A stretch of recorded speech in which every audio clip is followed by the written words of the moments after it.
when I play football, I normally pick 6. I don't really care what I wear, but if 6 is left, I'll put that on. So because you love Jonathan Hogg so much. Yeah.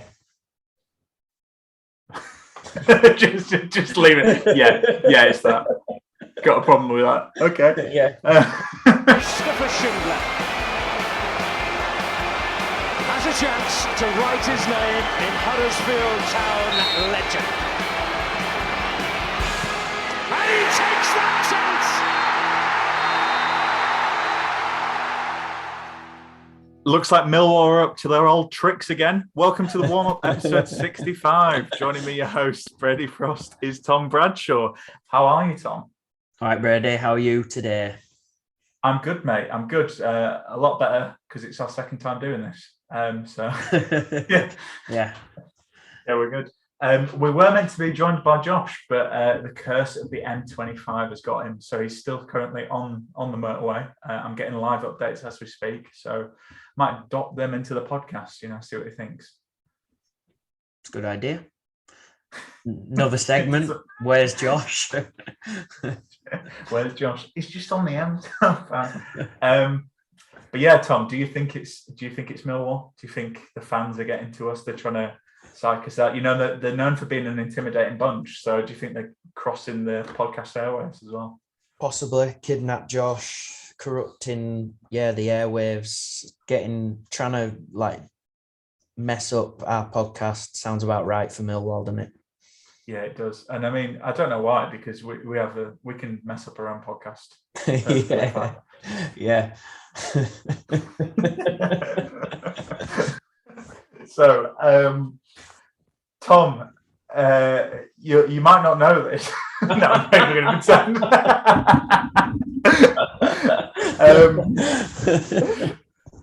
Huddersfield and Millwall are in the last 6 games. They're both top of the form table, equally on 14 points. Really, great day. That's good. I know. That's the first time you're hearing that. Yeah. And they've also picked up 14 points in the last 6 home games, which makes this a tricky test, I would say, for Huddersfield. Wouldn't you agree, Tom? Bit of a challenging one, this one.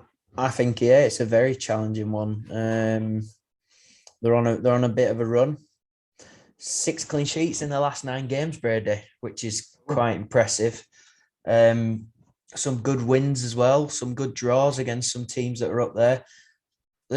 They're a playoff contender, I think. Now I think it's so tight, this league, isn't it? So it's like it's the cliche. Every game's difficult in Championship, but it really is. I think it is going to be a difficult game. Although we have got quite a decent record against them in the recent history. We've won 7 in our last 10 games against Millwall. 1 draw and 2 losses. So are we a bit of a bogey team for them? Maybe we are. So let's hope it's good signs for us. That's really interesting, because I think we always struggle. Maybe it's just the games I've seen us against Millwall. I feel like we always really struggle. Because there was that game.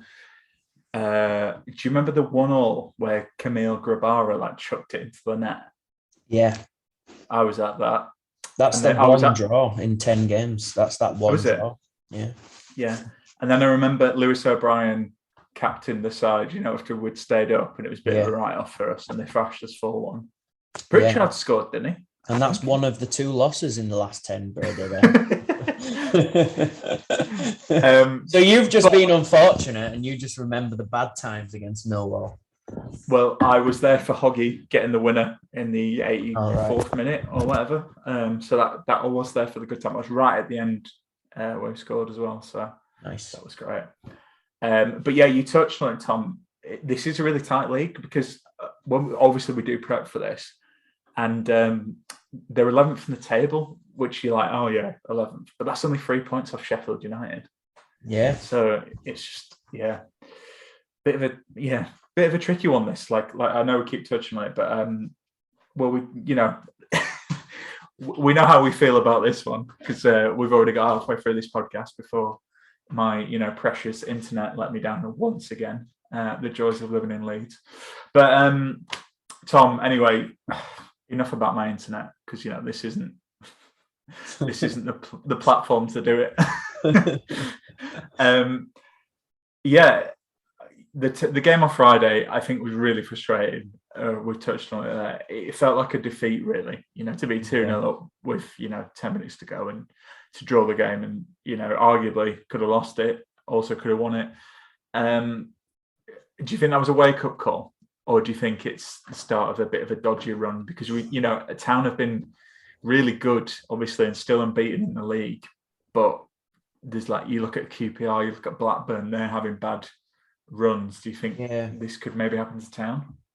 I don't know. I don't think so. I think I think this is it. I think this is our bad run. I just don't think we're not playing bad. I just can't see us going off it. I've got such confidence in this team at the moment. And I think the loss against Forest and Friday's draw is hopefully our blip, really. And that's kind of it for the rest of the season. And it should have been 3 points, shouldn't it? It wasn't even like we played bad. We just had a terrible last 10 minutes. Got in its own heads, I think, after penalty was wrongly given. What a joke decision that was. But you said, go on, what did I say? You said in the previous podcast, Moet was annoyingly good. Yeah, annoyingly cheaty. That was very Partridge, wasn't it?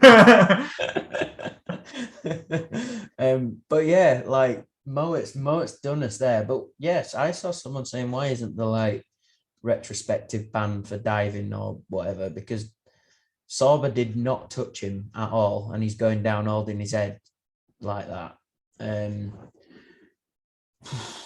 Annoying, really annoying, because those 2 points would have we'd have been in better form than Fulham if we'd have had that win on Friday.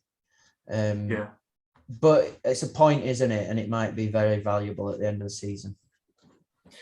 Yeah, I think I'm still a bit annoyed about it, but I think that all goes away if we beat Millwall, to be honest. I think, we'll just be unlucky. If you'd asked me at the start of the game, I think even though they were in crap form, I think a draw I probably would have taken. It's the cliche, but if you can win all your home games and draw them away. But I think it was annoying. The main pod have talked about it. I've talked about it. Pretty much, Michael Heffley was fuming, which I'd like to see. To say, he's meant to be impartial on Sky. He was actually raging. But I think the more disappointing thing really was how we, like you say, we lost our heads a bit after that. Yeah. Which you haven't really seen from us. No. To be fair. So I don't know. Yeah, I think I agree with you. I think we can bounce back in this one, even though it's tough. I think, the injustice, if you like, is a bit of an extra motivation, a bit of extra fuel to the fight. Definitely. Yeah. I was just going to say, sorry, because you said about, I just got the table up when you mentioned it earlier. And I cannot believe, right, Fulham's goal difference, right, their four section, they've scored 90 goals this season. How insane is that? And what's Mitrovic got, 72? Yeah. It looks like a typo. Yeah. Anyway, sorry for interrupting there. No, you're not sorry, are you, Tom? Let's be honest. I'm not. That's fine. And I don't think I was going anywhere with that, so that's fair enough. Someone will be saying, "Oh, that's a very good stat, Tom. Well done." Yeah, I'll use that one on Wednesday night in the concourse. Exactly, praise it like that. Say to themselves out loud, "Oh, that's a great stat, Tom." Who did you pick as a key player for Millwall? I think we touched on it maybe in the past, but they've got a good defensive record. But I don't think you went for a defensive player, did you, Tom? They have got a good defensive record, but I'm not. When there's an opportunity for me to pick a key player who's got the same name as me, I'm going to do it. So I'm picking Tom Bradshaw. 7 goals, 2 assists. What more can I say? He's got a great name. He scores goals. He's Welsh. I've got a bit of Welsh in my family as well, so maybe How I'm much related Welsh? to him. How Welsh are you? I don't know, like 25% probably off the top of my head. Okay. A couple of my grandparents are Welsh, so I don't know what that works out as. So there's still time for you, if you wanted to switch for your international call. I guess. There's enough in there, isn't there? They might be up for that too. Bradshaw's up front. Yeah. I mean, I don't think he starts, mate. But No, I know, but maybe that'll sweeten the deal if I was like, look, we can offer you 2. Maybe. Maybe. So yeah, you've gone for Tom Bradshaw, your namesake. Yeah. You said it's very frustrating when you try and Google your name and he always comes up.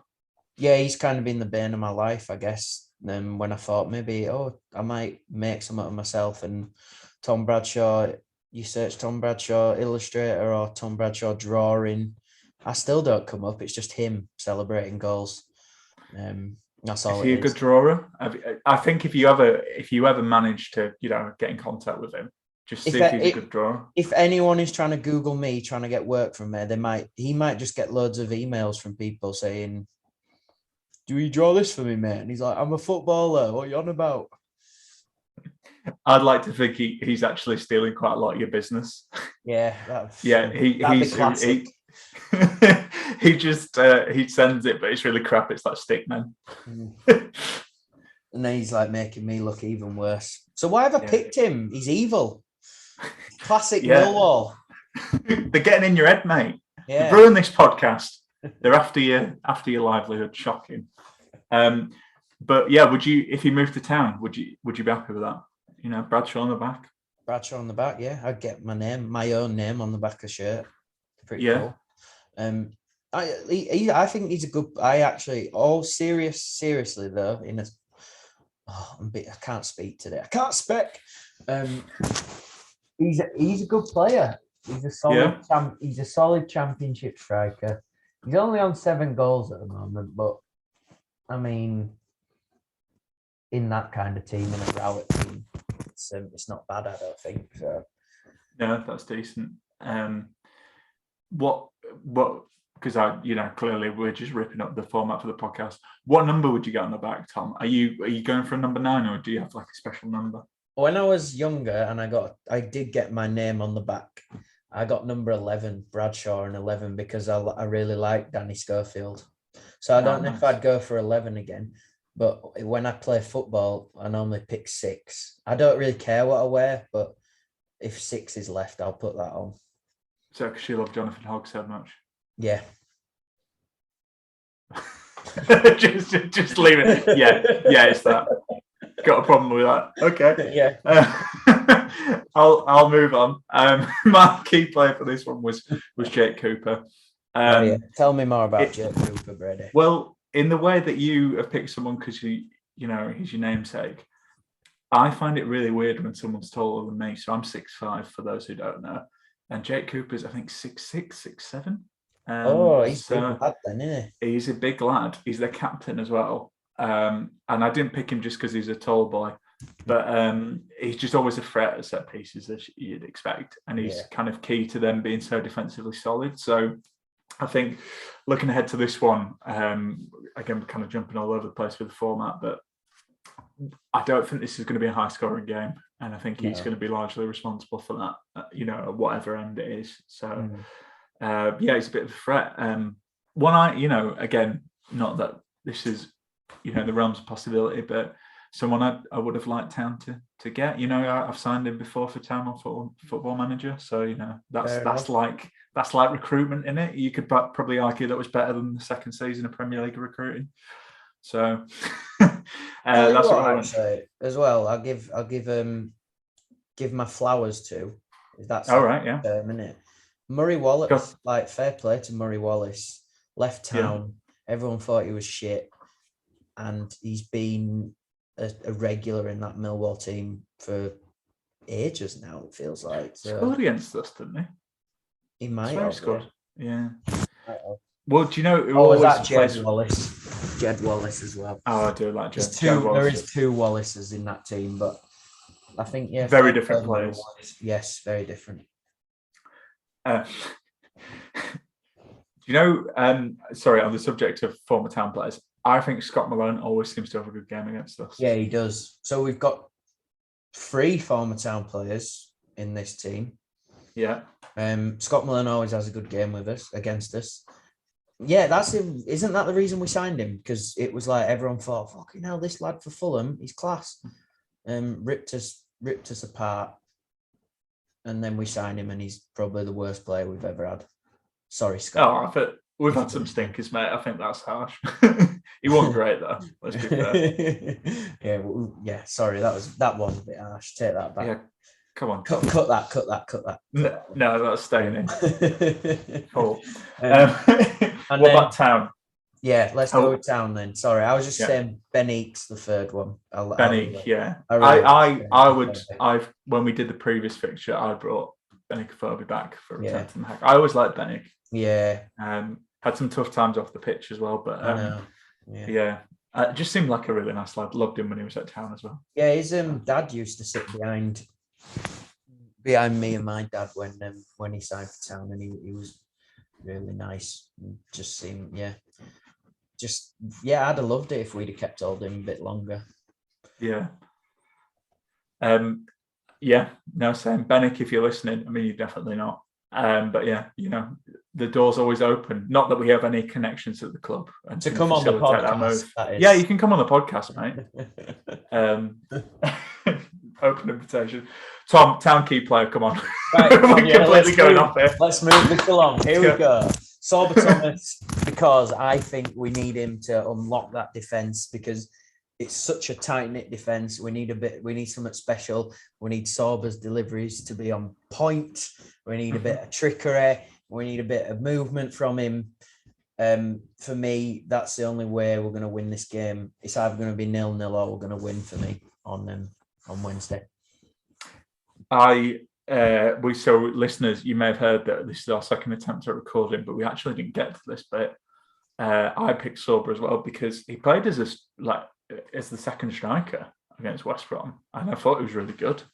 I think you might have seen it on Twitter, the little megs he does. It's just nice to have a player for Town that you can gift that stuff. Not that particularly that makes me like a player, but it's just, I don't know, it makes you feel like, oh yeah, we've got one a bit of a trickster. But yeah, I thought it was really good, and he caused a lot of problems for West Brom, and I think this is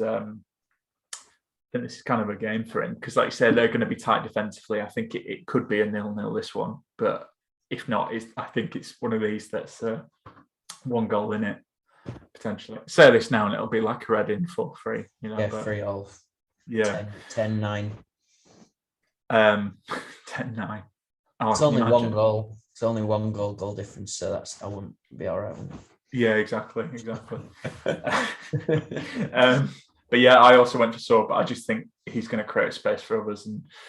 And we play, the West Brom game was frustrating, but we played some lovely stuff, particularly that setup for the second goal. Like if O'Brien finished that, I know Ward gets the tap in, but if he'd scored that, I think that's one of the goals of the month. Easily, it was just so well worked. It was really good. So I've gone for Sorba, but we'll move on because it's time for a view from the other side. So earlier I caught up with Nick from the Millwall fan podcast, Actung, Millwall pod, head of the game, and here's what he had to say. We've lost to a pub side. We've literally lost to a pub side. Hi Nick, thanks for joining me. So Millwall are in fantastic form at the moment. What's been the key to your recent success? Hi, this is Nick Hart of Actung Millwall podcast calling.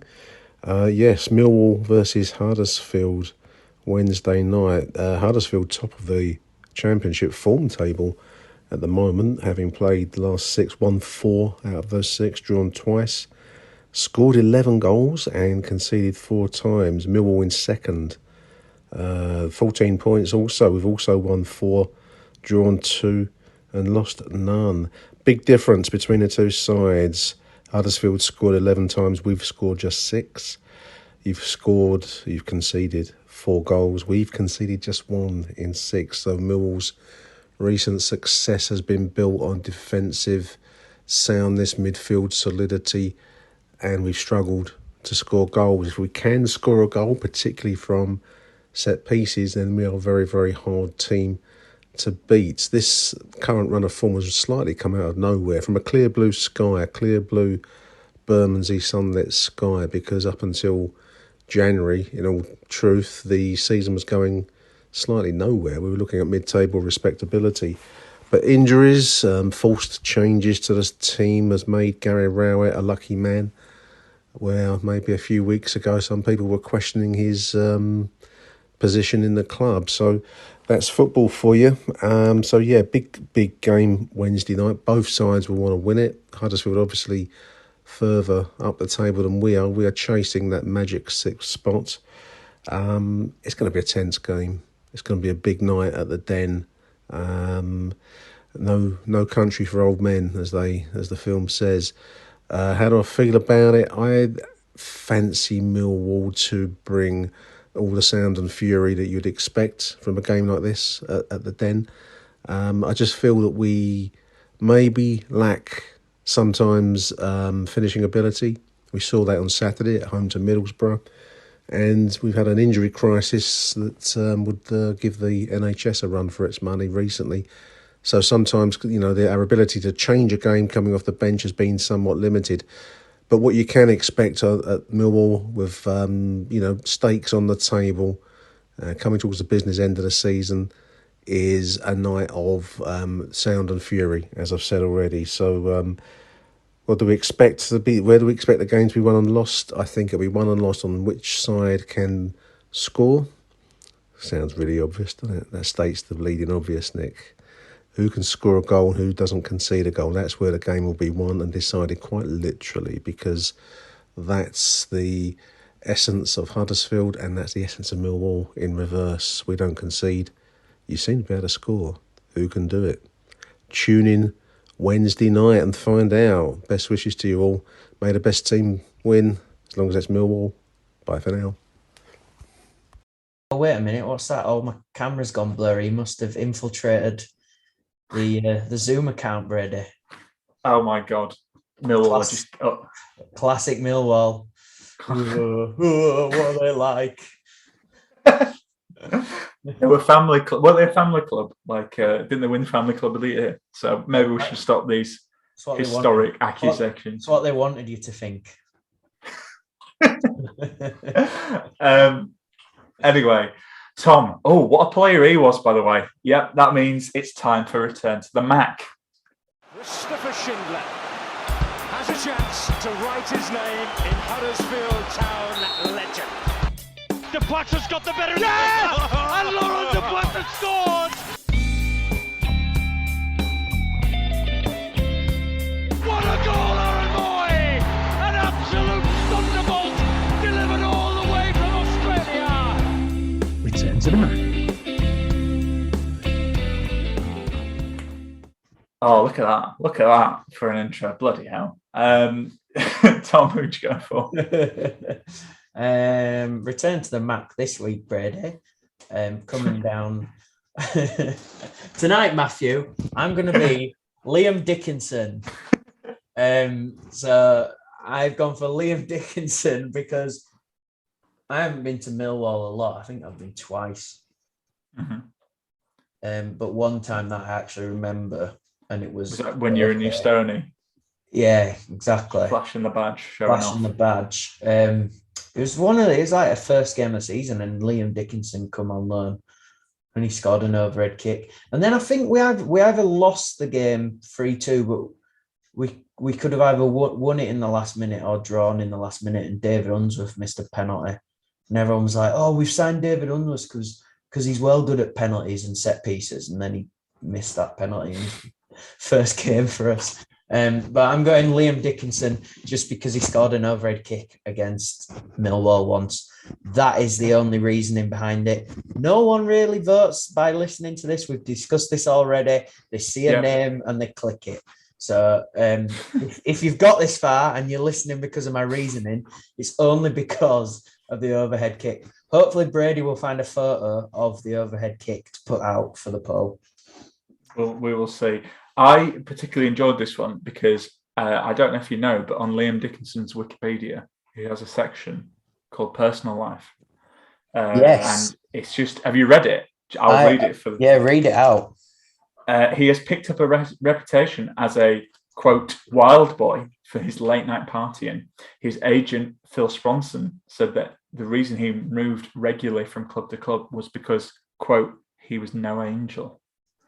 Yeah. So there you go. So do you like a party boy? I do. I love a party. I love a party boy. And that is another reason I picked him, because just because he probably got out on the piss in London after the game, because his Wikipedia says that about him. Yeah. I thought you were going to say, because, will come the playoff final victory, we need someone to get the, get the party going. That as well, I guess. Yeah. I went for a former Town player. This is my tactic now because we're running out. I went for Scotty Malone, who you said was one of the worst players Town ever had. Two things for me. Go on. Oh no, you go. Do this first, but I'm just saying again. I said it last week. It's Scott Malone comes back. You've got two Scott Malones on the pitch at the same time. Right. Okay. Yeah. Absolutely. But okay. So the reason I want him is because in the scenario I'm bringing him back, Town are winning. And do you remember? Against Man City, that 0-0, where he goes down at the end. Where he probably could have won it for us. Probably could have won it, but it goes down at the end, and the referee blows full time. I'm just bringing him on for that moment. Right. Okay. All right. Fair enough. And also, he had a good chant. He did, but they're now Saubers now, innit? So you can't have two. Exactly. You can't have two of those chants ringing around. True. Or can you? And as we said, he always plays well against us. What I don't know. Do you think that's just a thing with other clubs, or do you think it's something about Town where they just? Oh, it's got to be. That has got to be one of those classic football cliches, hasn't it? Where every club says, "Oh, we always lose to these lot," or we always concede against the former player. It's got to be one of those things that every club says. I don't sound like that. Yeah, you too. My name's Brady Frost. Welcome to the warm-up. I take great offence to that, Thomas. So I don't know, Brady, but it does always seem to happen for us, doesn't it? Look, it happened last bloody Friday. It did. Who knows? What am I talking about? My brother's an Arsenal fan, and the most famous one, Adebayor. Yeah. So it does happen to other clubs. Yeah. But I mean, I don't think Scott Malone's going to run to the end where the Town fans are if he scores though, and knee slide. Can you imagine? I don't think there was bad blood, was there, between them? Nah. But I would not be surprised if he didn't score, because he was scoring against us before he signed for us, wasn't he? So yeah, very true. But we will move on, Tom. Enough about Scott and Malone. Oh, do we want a third option in there? Yeah, let's put a third option in. I don't know. What could we put in? Because we normally put a stupid one in, don't we? Yeah, we kind of got stupid ones here already. What? Liam Dickinson isn't a stupid one. That's a serious one. He's a wild boy, Thomas. He can't have a wild boy. He is a wild boy. I can't think of any off the top of my head. Not Millwall related, anyway. Not Millwall related. What about? Just because he's come into my head, no idea why. Mike, because I've seen him doing punditry. What about Rob Green? Because he never played for us, did he? Weird one, that. Yeah, a bit weird. Yeah, Rob Green, bench warmer. Rob Green. Yeah.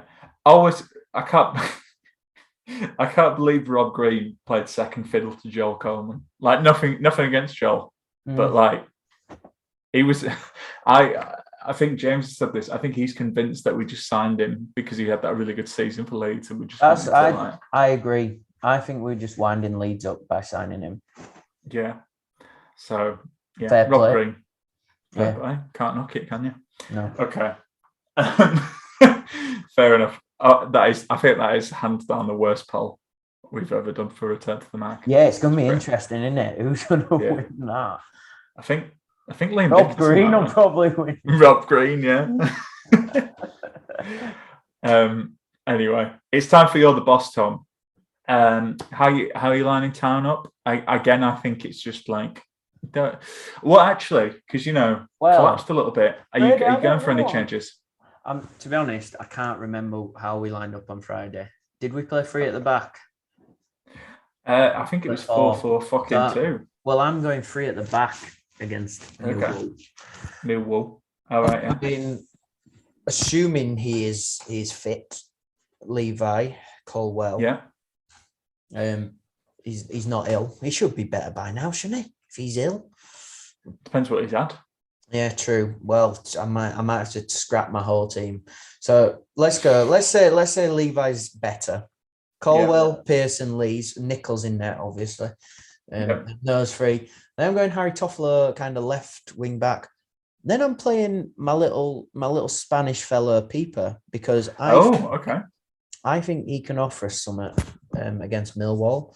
Scored against Millwall. Exactly. I think he's got no fear. He don't really care what his surroundings are, does he? I mean, he looked a bit. He obviously lost his head at the end of the Forest game, stepping on the pitch for that throw-in. But other than that, I think he can handle any sort of environment. And he'll have a go. He'll run and he'll shoot. And that's what I like most about him.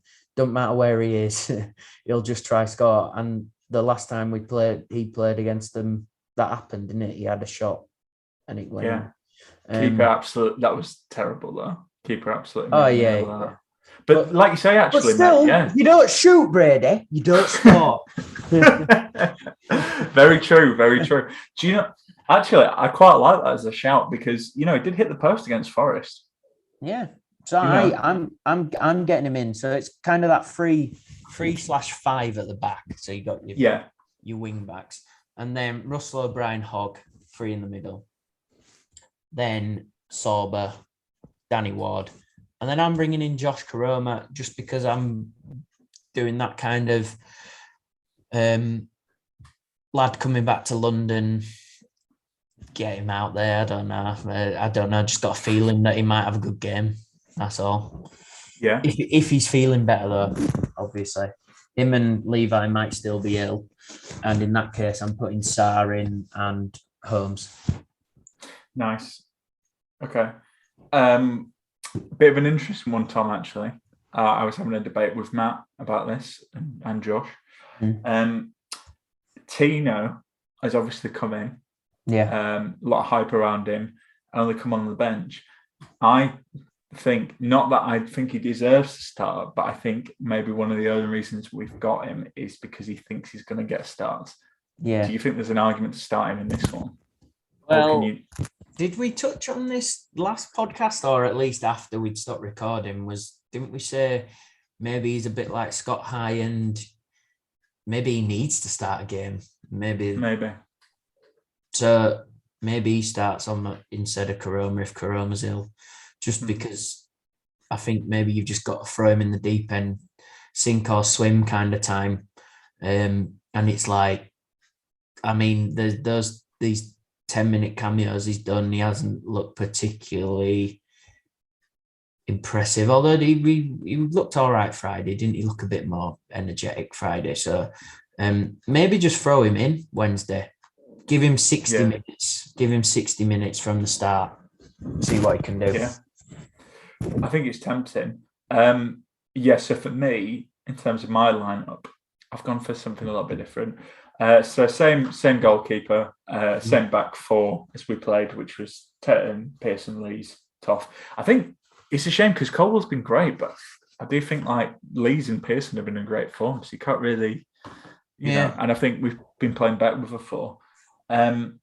So actually, I've gone because O'Brien played on the left against West Brom, so I've gone for that. So O'Brien on the left, Russell, Hogg. We'll talk about Hogg. I put Sorba on the right, and then I'm getting Rhodes in for this. I think Rhodes and Ward. I wonder if this is a game for Jordan, to be battling. Maybe, yeah. Yeah, and if not, we've got options because I think Sinani's quietly come back into a bit of form. Obviously, he got a goal against Peterborough and the assist, and then I think he looked quite lively in this one as well against West Brom. So, yeah, I don't know. I do like the Pippa shout, though. The only thing I'm thinking is maybe last half an hour. It's really difficult, this game, because I don't know what they'd be looking at to kind of, because Millwall are very good at home. So their last loss at home was in January to Nottingham Forest, I think, if I'm correct. And that was only a 1-0 win for Forest. So it's kind of like, and that was a last-minute winner. Graben, last-minute winner. So probably a bit lucky. Do you know what I mean? Like, you've got to be looking at Millwall and thinking, bloody hell, how do you effectively beat these lot at their gaff? Brady, I'm looking further back. So back into November, they've only had one loss at home, I think. I don't know if I'm missing things here. Then before that, it was October, they lost to Luton at home. So they are good at home. So it's going to be difficult. And you've obviously, this surely is a very tactical game, and you've got to figure out how. Surely the only way of beating these lot at home is out tactic king Gary Rowett. They must be so hard to break down. Yeah, which is why I think maybe it is going to take something like a Pippa, someone who's a bit of a maverick. Even Tina. I mean, I wonder again if this is maybe an Eiting as a second half sub. Yeah. I think this is a sub game. I think this is keep yourselves in it for 60 and then maybe roll the dice. Yeah, I think you're right. But we'll see. Anyway, Tom, how do you think this one's going to go? I'm confident. Like I said, I don't think we're dipping. I've never been this confident with Town, and I've never felt so relaxed with Town. I'm scared. It's weird. I'm not scared. Me. Oh, you're scared of my thoughts? Yeah. You're so positive here, mate. I'm not used to it. I know, but I don't know what it is. I don't know whether it's because we've been there, done that with the Wagner thing. That was the stressful one, because that felt like, oh, this is its only chance to ever do it. Now it's kind of like, what a season, well overachieved. Hot take, potentially. I think this is more, if we stay in the playoffs, I think more of an overachievement than potentially than Wagner era, just because of the way we've done this business this summer, how from kind of the terrible fall out of the Premier League, it is quite incredible that we're now third in the Championship and looking very strong to finish in a playoff spot now. So I think Huddersfield Town 2, Millwall 1, Pippa and Ward. Oh, okay. I like it. To be fair, Millwall actually don't score many, so I think that's a good shout. If Town scored 2 in this one, I don't think they would get pegged back 2-2. Yeah, those last words, but I like that. So I went for a draw against West Brom, and I was correct, even though I predicted 1-1. It was still a draw, so it's half a point. I was correct, even though it wasn't correct. Right. I was correct. I saw the game going to a certain way, and it didn't go that way. But also, I predicted a draw. I think Town. This team, everyone's writing us off. Even now, like getting a draw against West Brom, who I actually think are going to probably do us a favour, because they've got to play some of the teams around us. I think I think they might get some results.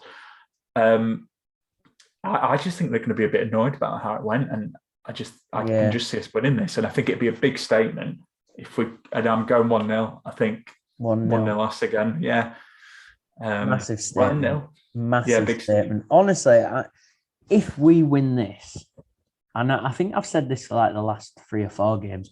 Oh, if we win this, we've got to start believing. But if we do win this one, with the form that they're in, and especially their home form. Second spot.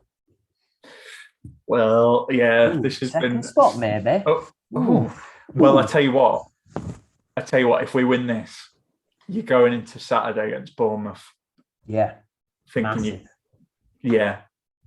Which we are going to preview, so we can talk about that. So that'll be interesting. Anyway, Tom, we've both predicted, but be careful. Don't burn the roof of your mouth because it's time for hot takes. Big bleep hot, mate. Big bleep hot, mate. Ooh. Ooh, ow. Ooh, that was a bit yes. hot. Ooh, Oh. that was hot. Oh, that was a bit warm.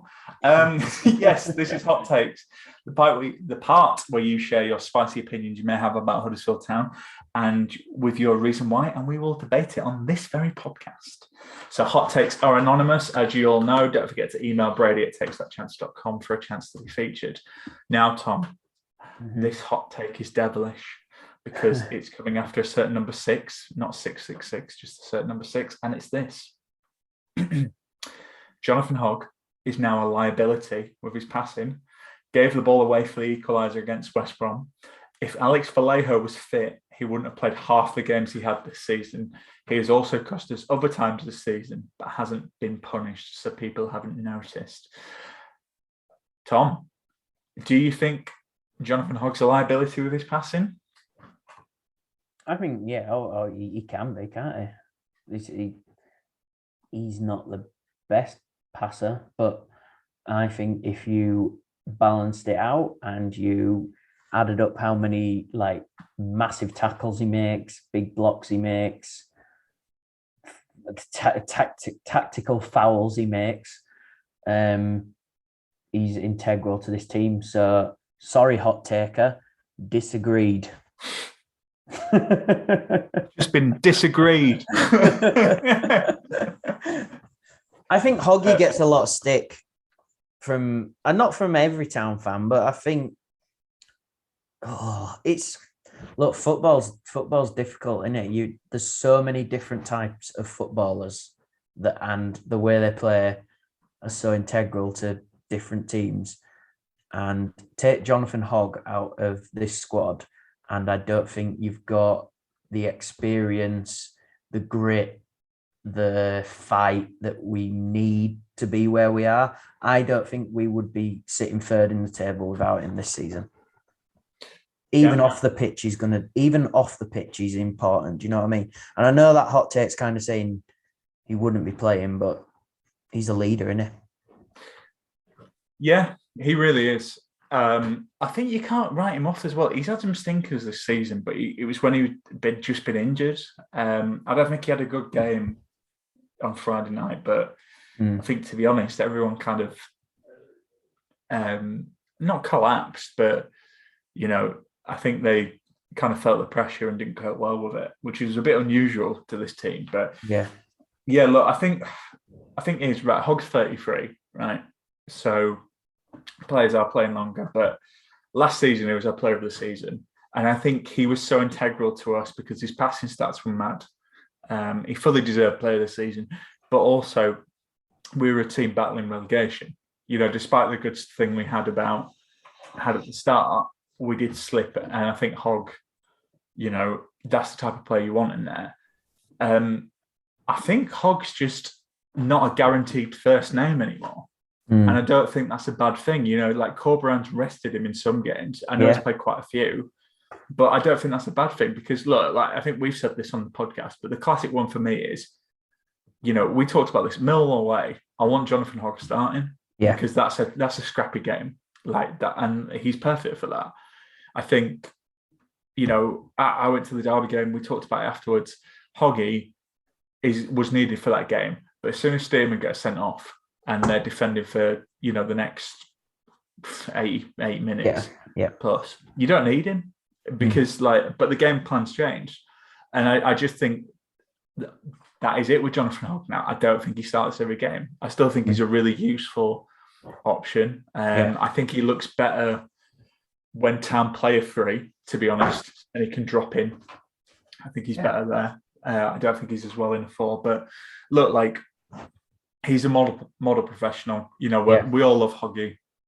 I agree with you. I think he gets bagged on a lot by Town fans, like some Town fans. But let's be honest, it's not because he's a glamorous player. But that's not what people want from him.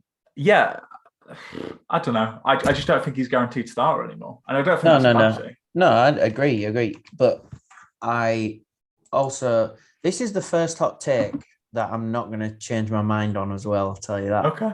I also do not agree that Vallejo's getting in over him if he's fit. Because if we're doing hypotheticals, Alex Vallejo isn't at Huddersfield Town if he's fit all the time, because that's obviously his problem, isn't it? He's injury prone. Vallejo, I think, is a great player, but I'm still putting Hoggy. But they're two different players as well, aren't they? Don't you think Vallejo's a bit more attack minded? He likes a pass. Yeah. Hog likes a tackle. Do you know what I mean? I mean, look, it's a good hot take. Fair play. Send them in. Keep sending them in. That's what we want. But for me, this one, no, denied. Okay. That's very strong from you, Tom. You don't, you know. It is. Yeah. I just think, I think they've been a bit harsh on Hoggy there. He's had some bad games, but I think that's it. I think, Father Time's catching up with him. I don't think that means he's a bad player or has been useless. No. I mean, look, he's chipped in with goals this season. I don't know where that's come from. He never used to score. And he scored that great goal against Blackpool. Scored the winner against Millwall. Has he scored 2 this season? He scored 2 this season, mate. Right. Do you know how many games Jonathan Oggar's played for Huddersfield Town? I'm going to say well over 300. Would that be right? No, it's 271. Okay, no. But do you know how many goals he scored for Huddersfield Town? This is Wikipedia, so mind you, it might be a little bit off, but it won't be far off. 4. Yeah, 4 goals. So he scored 2. He scored half of his whole Town goals. Yeah, in one season. Yeah. So how is everyone not saying this is the best Jonathan Hogg we've had ever at Huddersfield Town? Because I don't think he has been his best this season. But yeah, I don't know. He's been injured. He always has an issue with his hip as well, doesn't he? And look, he's a model professional. You touched on it, Tom. I think the influence he gives in the dressing room, that's not what the hot take is saying. They're saying the passing's a liability, which I agree. I think passing is a liability. Passing a liability, but I'm counteracting that, aren't I, with the amount of big challenges and all that he's made. That's my counter argument for this hot take, Brady. Do you agree on that? Yeah. I think. I don't know. I do. I kind of get what the hot take is saying, but that's not his game. I think it's annoying in the same way. Like I was annoyed Lewis O'Brien didn't score that goal. Like I know Ward followed it in, but like Lewis O'Brien should score more because that's all that's missing from his game, really. Yeah. I'm trying to think of for the goal on Friday, but I know I can't think of any other goal we've conceded that's come from a big mistake from him. And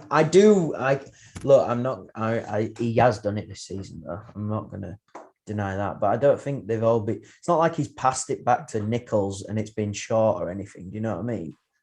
The only thing I will say, and this is like being honest on the pod, one of the things that always concerns me watching Town is when Nichols passes it to Hogg. Hogg's on the half turn and he's got 2 people like coming towards him. That is when I feel most scared. Like not when a keeper's messing around with it because Nichols doesn't mess around with it. That is when I am most concerned because if he gets it nicked off him, he's not quick. And that's trouble. No. Well, that's Lee Nichols' fault. That is. Okay, blaming Nichols, mate. All right, I didn't know you loved Hoggy so much. Neither did I till tonight. No, well, there you go. Okay. Well, in fact, I think as soon as we've not got someone extra on here, I think we should do a Twitter poll on that one. See what people say. Yeah, agreed. Bit talk sporty though, that Brady. Oh yeah. Bit talk sporty. We don't send them in, mate. That's the thing. Yeah, true. Keep sending them in, Town fans. Anything. Exactly right. Anything goes. Well, there is some filter, you know. I am going to say that. True. If you start saying, you know, hurtful stuff, mean comments, we will block and delete them. we will report them to the authorities. Anyway, we'll call it there. Thanks, Tom, for coming on. Cheers, Brady. Yeah. Cheers. Cheers, Tom. Thanks, Brady. Thanks to everyone for listening. If you made it this far, cheers, everyone. Yeah. Thank you. Cheers, and thanks to Magic Rock for sponsoring. Thanks, Magic Rock. Yeah, we'll be back to preview the. Oh, nice! I finished my pint. Oh, I always forget to say this, but you know we do have 10% off if you use the code AHTTC10. Yeah, use that code because my mate messaged me the other day like, "Oh, what's that code again on your podcast?" And I was like, "Yeah." Did he say it exactly like that? He said that Brady doesn't say it enough. He doesn't say it enough. And if I was Magic Rock, I'd be ringing Brady up and sorting him out. You little grass. Right, anyway. Tom and I will be back to preview the Bournemouth game. Hopefully our podcast guest isn't stuck on the M25 for that one. Ta-ta for now and up the town.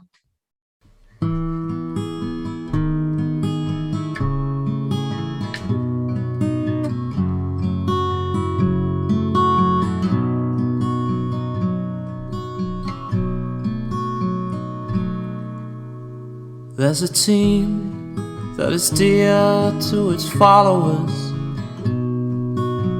The colours are bright blue and white. They're a team of renown, and they're the pride of the town. And the game of football is their delight. And all the while upon the field of play, thousands loudly cheer them on the way. Often you can hear them say, who can beat the town today? And then the bells will ring so merrily, and every goal shall be a memory. So town, play up and bring that cup back to Huddersfield. So town, play up and bring the cup back to Huddersfield.